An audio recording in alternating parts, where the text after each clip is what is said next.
terça-feira, 11 de setembro de 2001.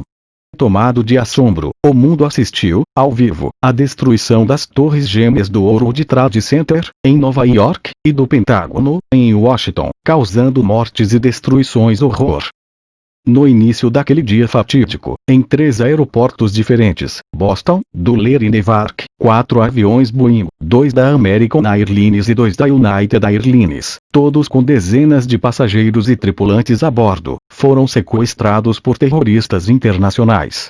Por volta das 9 horas da manhã, hora local dos Estados Unidos, 2 aeronaves chocaram-se contra as Torres Gêmeas, na ilha de Manhattan, com 110 andares e mais de 400 metros de altura cada uma, as quais abrigavam centenas de escritórios de empresas de 25 países, onde trabalhavam cerca de 50 mil pessoas. Enquanto isso, às 9h43, outro avião despencou sobre o Pentágono, sede do Império Militar, distante apenas 3 quilômetros da Casa Branca, em plena capital americana. Finalmente, o 4º Boeing sequestrado naquela manhã, com 38 passageiros, 5 comissários e 2 pilotos a bordo, caiu em uma região deserta, localizada a 130 quilômetros ao sul de Pittsburgh, na Pensilvânia. Em 2 semanas de ininterrupto trabalho de socorro às vítimas, na incessante busca de sobreviventes no meio de 60 mil toneladas de concreto, aço e vidro, bombeiros e voluntários salvaram inúmeras pessoas, encontradas nas mais incríveis situações. De acordo com cálculos oficiais, cerca de 6.300 pessoas estão desaparecidas, muitas delas sem a menor chance de que seus despojos sejam localizados para sepultamento, sem contar as 400 partes de corpos recolhidos dos escombros. Logo depois do atentado, começaram os comentários acerca da sua autoria, sendo que as suspeitas logo convergiram na direção de terroristas internacionais, liderados pelo milionário saudita Osama Bin Laden, um fanático religioso de 44 anos de idade que comandava uma rede mundial de fundamentalistas islâmicos, financiando uma guerra ao mesmo tempo suja e cruel, contra o Ocidente em geral e os Estados Unidos em particular. Como Osama Bin Laden estaria refugiado no Afeganistão, um país miserável e já arrasado por conflitos anteriores com ingleses e russos, os Estados Unidos ameaçam atacá-lo de modo implacável caso o famoso terrorista e seus aliados não sejam imediatamente entregues para julgamento pela justiça americana. Para isso, praticamente todo o arsenal dos Estados Unidos, incluindo armas nucleares, pode ser mobilizado para o confronto, de consequências imprevisíveis para a humanidade inteira.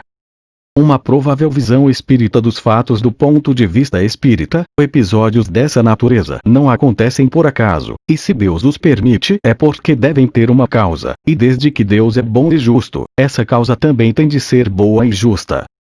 Desse modo, alguns analistas já perceberam alguma semelhança entre as cenas do atentado em Nova York e Washington, com imagens das 2 bombas atômicas que os Estados Unidos lançaram sobre Hiroshima e Nagasaki em agosto de 1945, fato que até hoje é questionado, porque naquelas alturas dos acontecimentos a Segunda Guerra Mundial já estava a aproximar-se do fim. O episódio nuclear não teria sido um calculado ato de vingança, em represália ao ataque japonês em Pearl Harbor.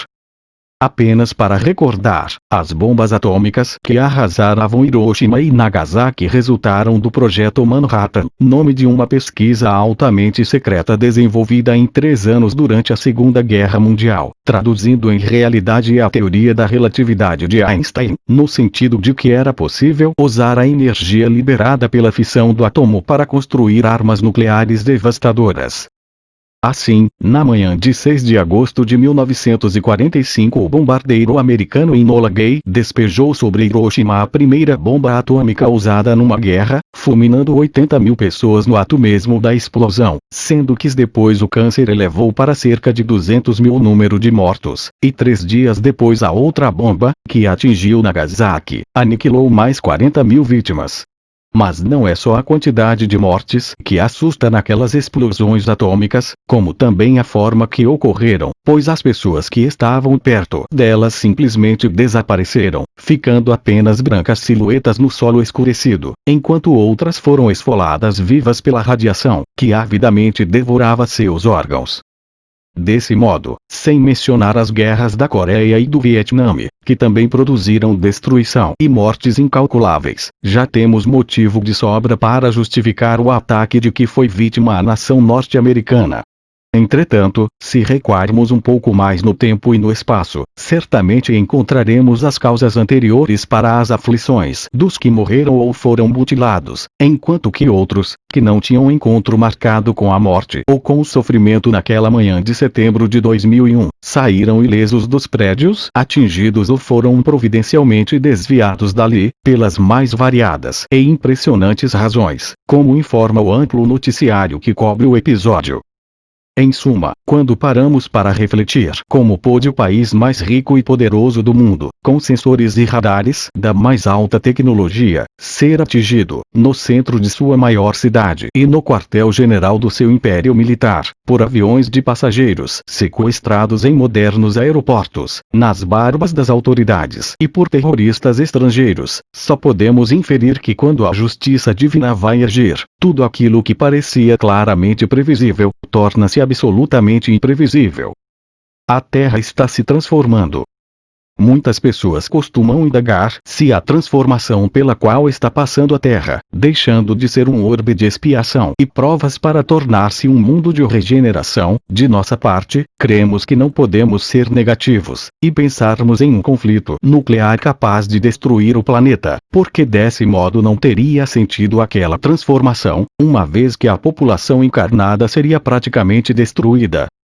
Porém, parafraseando Emmanuel, se americanos e fundamentalistas não souberem exercer largamente o perdão recíproco, acabarão estabelecendo na face da Terra verdadeiro círculo vicioso de ódio e vingança, assegurando, desse modo, um clima favorável a dores e sofrimentos, quando seria muito mais fácil caminhar dentro da ordem e da harmonia, evitando destruição e mortes absolutamente desnecessárias.